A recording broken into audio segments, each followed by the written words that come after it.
Welcome to the Salmon Runs YouTube. Enjoy the video. You start with clean, hydrated skin because the fixer needs a smooth base to adhere. Once moisturized, let it settle for 2 to 3 minutes. Now shake the Face's Canada Makeup Fixer for 5 to 10 seconds to blend the formula. This ensures even spray.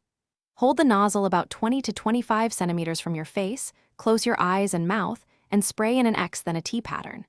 This first mist locks primers and base layers, creating a thin, even film that reduces patchiness and powder clumping. Once the base is set, build your look by alternating product and mist. You mist between cream and powder layers to fuse them. Use 1 to 2 short pumps per layer. Apply powder, then wait about 10 to 15 seconds for the fixer to evaporate before the next application. This prevents cakey buildup. If you see any pooling, gently blot with a tissue to even the finish. Make sure to target the T-zone and cheeks where longevity matters most, while steering clear of direct eye contact to avoid irritation. You finish by giving a final full-face mist from about 25 centimeters, sweeping once more to seal everything. Then allow 30 to 45 seconds for the formula to fully set without touching your face.